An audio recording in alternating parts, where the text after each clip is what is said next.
The house was quiet when the phone began to ring again and again, echoing through the living room like a warning I didn't yet understand. It wasn't even my phone, it belonged to the man my daughter married. When I glanced at the screen, my heart stopped. It was her name flashing again and again, except she was sitting right beside me, calmly sipping tea, acting as if nothing in the world was wrong. Something wasn't right. Curiosity turned into dread as I reached for the phone, my hands shaking. The moment I answered and heard the voice on the other end, the world shifted under my feet. It wasn't my daughter, and the truth hidden behind that call was darker than I ever imagined. My name is Kareen. I am 62 years old, and I have spent most of my life believing that if you love your children enough, everything else will somehow find its place. When my daughter told me she was getting married, I swallowed every doubt, every small concern, and smiled like a good mother should. I wanted her happiness more than my own comfort. So I helped plan the wedding, cooked for gatherings, and defended their choices even when whispers reached my ears. I told myself love was learning to trust what you could not see. I didn't know then that sometimes what you refuse to see grows bigger in the dark, waiting for the right moment to step into the light. In the beginning, everything looked perfect from the outside, but small cracks appeared in quiet moments. There were hushed phone calls, unexplained late nights, and a strange tension that slipped into conversations like a draft through a broken window. She would smile, but her eyes looked tired. He acted charming, overly polite, as if rehearsing lines from a script. Whenever she tried to speak openly, he would change the subject or laugh it off. She insisted everything was fine, and she wanted peace so badly that she began to believe her own denial. A mother's heart notices these things, even when she pretends not to. Something felt off, like a song played just slightly out of tune. He was always careful with his words around her, overly sweet, overly calm. To outsiders, he seemed like the perfect gentleman, but there was a stiffness to him, a performative kindness. Every compliment sounded memorized. Every gesture felt like it came with an invisible price. She often found herself thanking him for basic decency, as though he were constantly keeping score. When he thought no one was watching, his expression changed, softer for strangers, colder at home. It unsettled her. She wondered whether she was imagining it, or whether he simply wore different faces for different rooms. And yet she stayed silent. Peace, she told herself, was fragile. Better to ignore the strange feeling than risk shattering it completely. Slowly, the closeness between mother and daughter began to fade. Their conversations shrank into short updates instead of warm confidences. She noticed her daughter choosing her words carefully, as if every sentence had to be filtered before spoken. Laughter became rarer. Visits felt polite rather than loving. Whenever deeper questions arose, her daughter would retreat behind a practiced smile and claim she was just tired, just busy, just adjusting. But late at night, messages would arrive, vague sentences full of what wasn't being said. She wanted to protect her, but she also didn't want to push too hard and risk losing her entirely. So she waited, watching love become distant, and silence replaced truth. She doubled her efforts to keep everyone connected. Dinners, invitations, gentle conversations, anything to keep the fragile peace from splintering. She praised him more than he deserved, hoping kindness might soften whatever hardness lived inside him. She reassured her daughter that marriage had difficult seasons, that patience sometimes cured unseen wounds, but inside, worry sat heavy on her chest. She prayed for clarity, but also feared what clarity might reveal. She reminded herself that families survive storms if someone is willing to stand in the rain long enough. So she stood there, quietly absorbing tension like an umbrella, never realizing that the clouds gathering above them held far more than simple rain. One afternoon, they visited for tea. Conversation stayed on the surface, floating safely above anything real. When they left, the house fell into silence until a soft buzz from the coffee table broke it. His phone. He had forgotten it. She picked it up, meaning only to keep it safe until he returned. But then it buzzed again, and again. A constant vibration in the quiet room, like a heartbeat that didn't belong. Out of habit, she glanced at the screen. A familiar name flashed across it, her daughter's name saved lovingly with an emoji. For a moment, she smiled at the thought of them being so connected. She didn't yet realize how wrong that assumption was. The ringing didn't stop. Call after call, the same name appeared, her daughter S, even though she wasn't calling anyone. She was actually sitting beside her in the same room, scrolling calmly through her own phone. Confusion slowly turned into unease. Why was the name appearing like that? Why did the calls sound urgent, relentless? Her hands trembled as the phone buzzed in her palm. Something inside whispered that this was not a mistake, not a glitch. It was truth knocking loudly. At last, driven by instinct more than curiosity, she answered. The voice on the other end wasn't her daughter's. And in that moment, the world she thought she knew began to collapse. Her heart pounded as the phone vibrated again in her hand. She glanced at her daughter sitting calmly nearby, then back at the glowing screen. The name was the same. The timing was impossible. Something inside told her this moment mattered, that pretending not to notice would be equal to lying to herself. So she swallowed the fear, tightening her throat, and finally slid her finger across the screen to answer. For a second, there was only silence. Then a soft voice spoke, warm, familiar, and intimate. The caller asked where he was and why she had stopped answering so suddenly. Confusion washed over her. Whoever this was, she clearly believed she was speaking to the daughter. The woman on the other end spoke with a gentle sweetness that sounded rehearsed, like a lover trying to soothe insecurity. She used pet names, speaking as though she truly believed she was talking to the daughter, copying her tone, her rhythm. But there was something else there too: emotion, attachment, dependence. It felt too personal, too private. When she asked if they were still meeting tonight, a chill crept through the listener's body. Her mind raced, trying to keep up, trying to breathe without revealing herself. She didn't correct the caller, she simply listened. Each word peeled back a layer of deception she hadn't realized existed, and the quiet world around her suddenly felt unbearably loud. As the conversation continued, the truth slowly took shape. The caller spoke about shared secrets, late-night talks, promises whispered in the dark. She mentioned how he said he felt misunderstood at home, how only she truly saw him. It wasn't just an affair, it was emotional, calculated, and deep. The woman complained tenderly that he hadn't replied to her messages all day and worried he might be changing his mind. Every word felt like a blade pressing deeper into open skin. She wanted to scream, to confront, to end the lie immediately. But shock glued her tongue in silence. She ended the call quietly, tears burning behind her eyes, the phone heavy with the weight of betrayal. From that day on, everything changed, though no one else noticed. She didn't confront him immediately. Instead, she watched.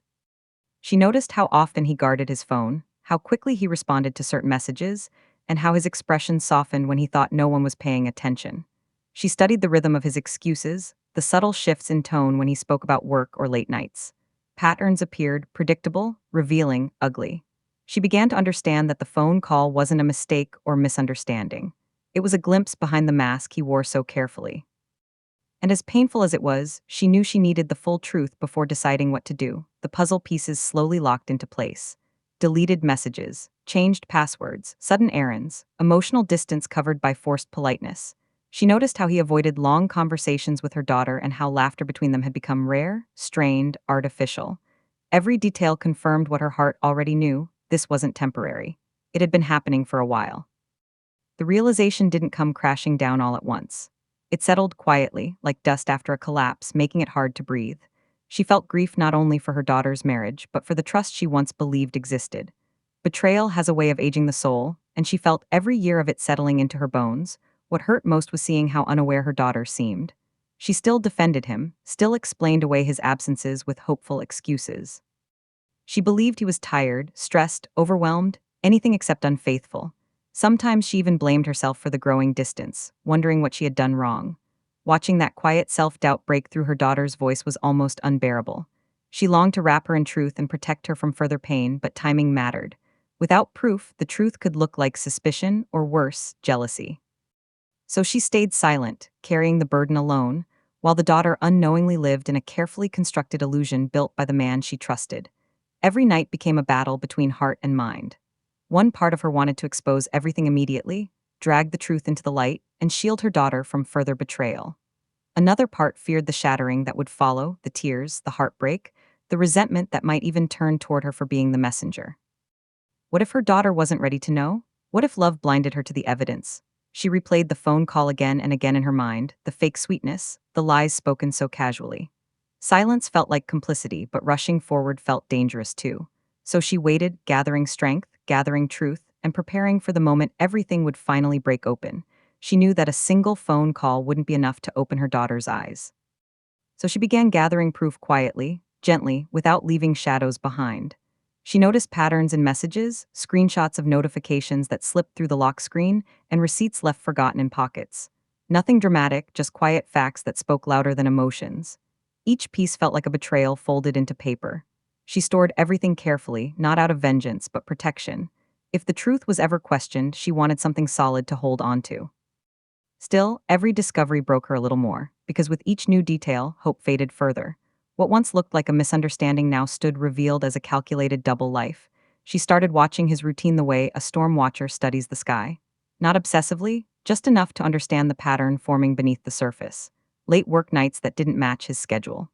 Sudden errands. Excuses that repeated too perfectly as if rehearsed. The phone hardly left his hand anymore, even during meals, and he'd tilt the screen away from others. She noticed his mood lift when certain messages arrived and darken when they didn't. None of this was loud or obvious, but deception rarely is. It hides in ordinary moments, wearing the mask of normal life. Slowly, the truth crystallized. He wasn't confused or lost. He was choosing a life that didn't include honesty. Carrying the truth alone became too heavy. So she turned to a lifelong friend, someone calm, discreet, and wise enough not to fuel drama. They met for tea, and the words finally spilled out, trembling but steady. Her friend didn't rush to judge or push decisions. She simply listened, then gently helped her separate fear from facts. Speaking the truth aloud made it real, painful, but grounding. She realized she wasn't overreacting. She wasn't imagining patterns that weren't there. Her instincts had been right all along. The support gave her strength she hadn't known she still possessed. She didn't want revenge, she wanted clarity. And most of all, she wanted to protect her daughter from further harm. She decided that when the time came, anger wouldn't be her weapon. Calm truth would. Yelling only gives liars something to hide behind. So she began mentally rehearsing the conversation, steady voice, steady breathing, steady heart. She would ask direct questions, give him nowhere to run, and let silence do its work.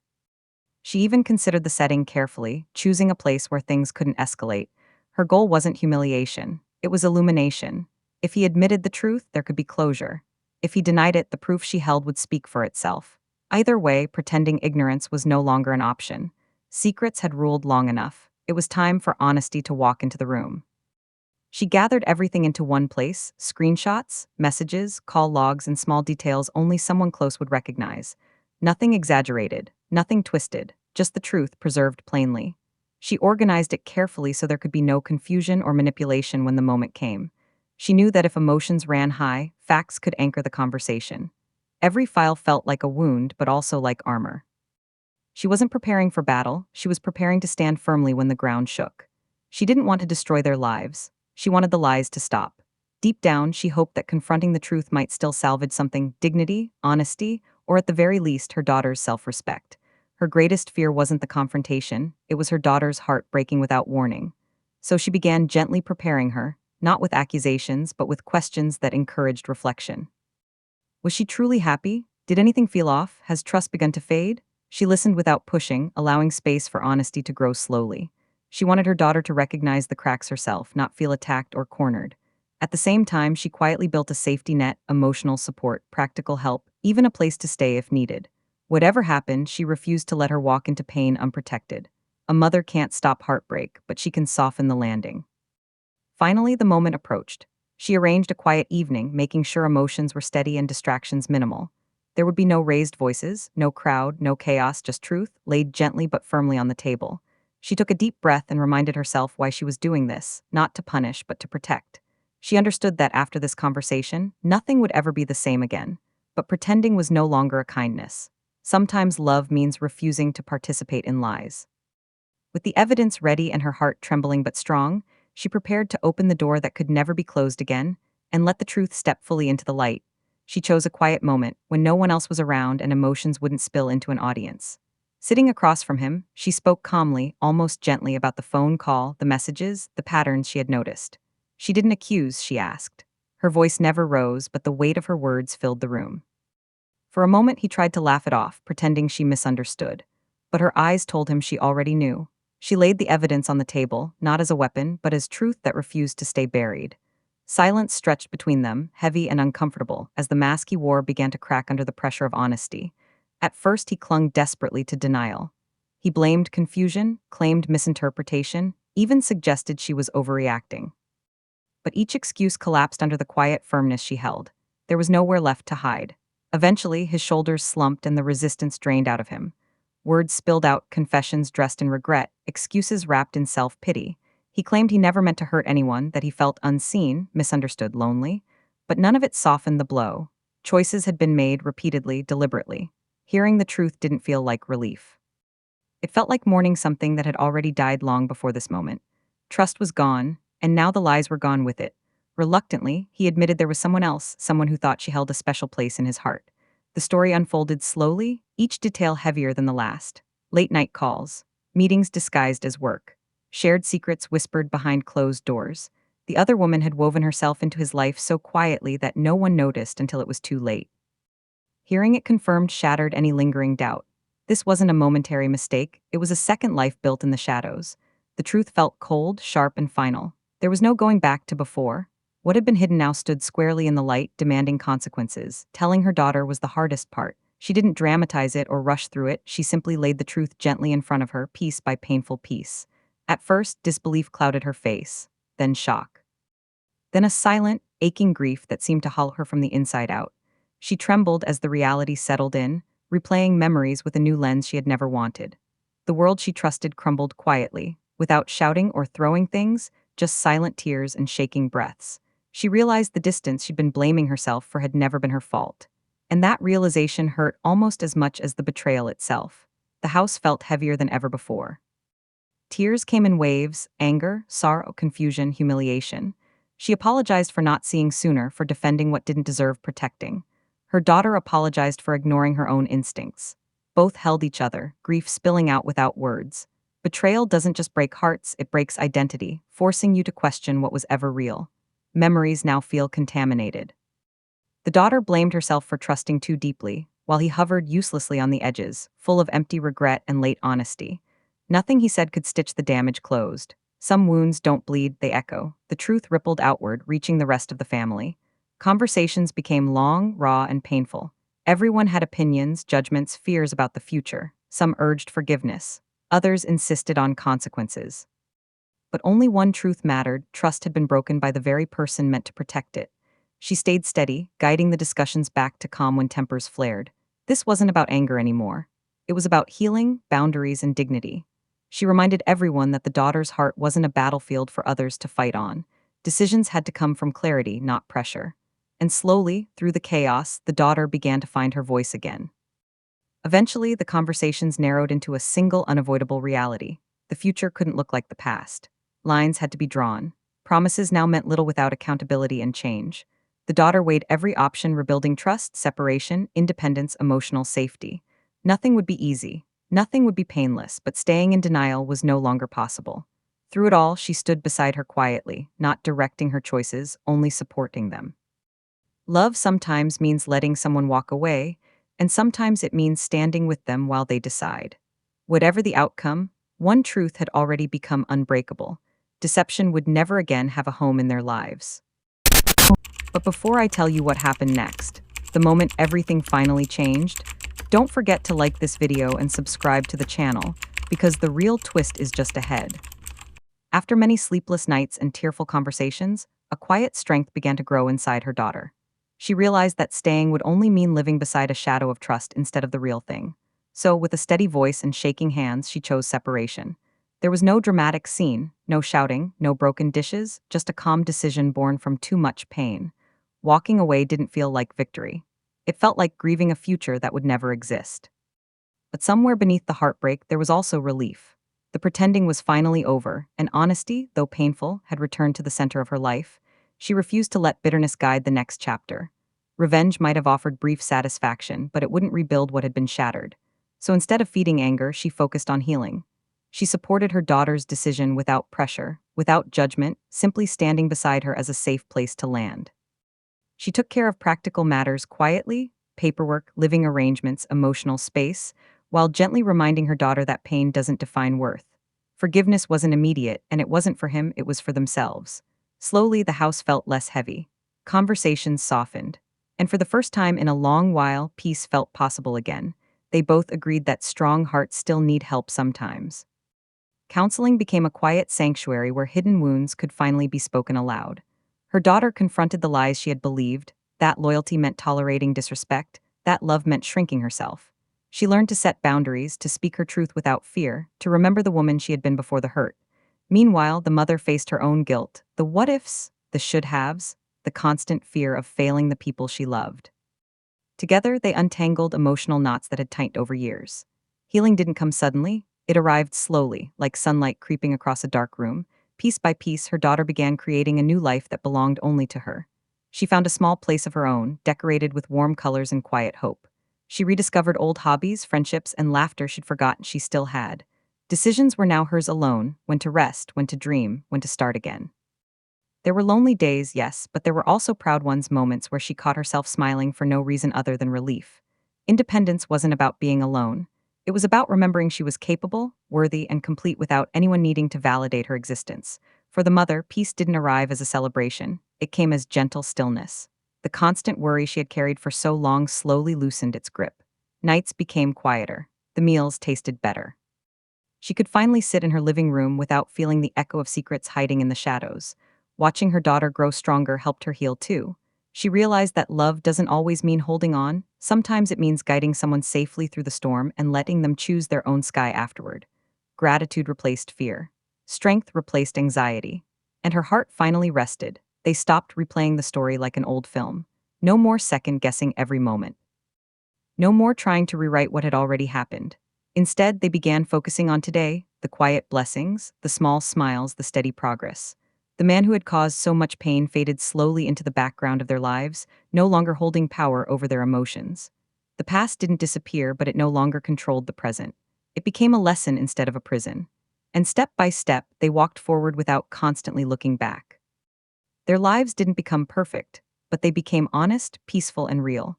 They learned that strength isn't loud. Sometimes it's simply choosing yourself after a lifetime of choosing others first.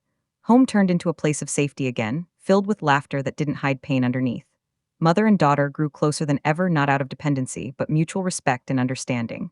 They no longer waited for happiness to arrive from outside. They built it themselves, slowly and lovingly. And though the journey had been painful, it led them to something far more precious than the life they lost, a future rooted in truth.